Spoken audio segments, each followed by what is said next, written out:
Good evening. This week we'll be reading Parshat Ve'era. In this Parsha, we read about the first 7 of the 10 plagues in Mitzrayim. And there's a famous question: how can Paro be held responsible when God tells Moshe that he's going to harden Paro's heart?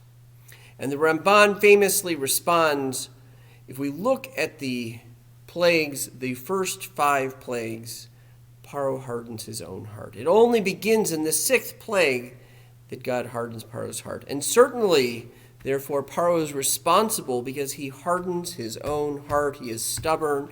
He refuses Moshe's request to let the Jewish people go.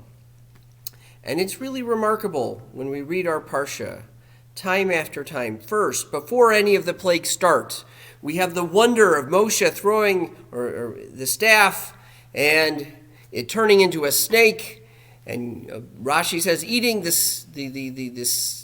serpents that come from the snakes or that come from the staves of the magicians. Paro hardens his heart. We have the plague of the blood. Nile is completely blood. Paro hardens his heart. Plague of the frogs everywhere. Paro hardens his heart. Lice everywhere. And this one, the magicians at this point realize, they say it's the finger of God. Doesn't move Paro. He says it's fake news. He hardens his heart.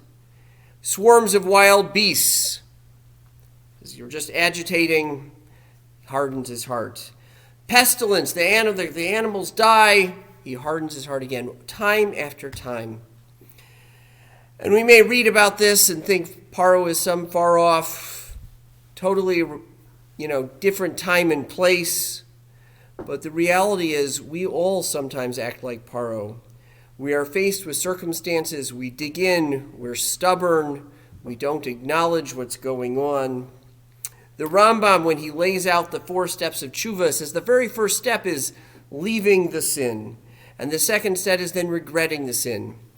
Respectfully, I think the Rambam left out a precursor, which he took as obvious, and that is acknowledging that there is a sin, that there is something wrong. And Paro can't get himself to do this. He is stuck in his ways. He makes his own heart hard. He becomes stubborn and refuses what's quite obvious to everyone around him. But nonetheless, he forges forward. And all of us, I think, can take to heart a message from the Parsha and from the events of the world around us, the importance of recognizing when we're wrong, acknowledging what we've done, and making the appropriate changes in our lives. Shabbat Shalom.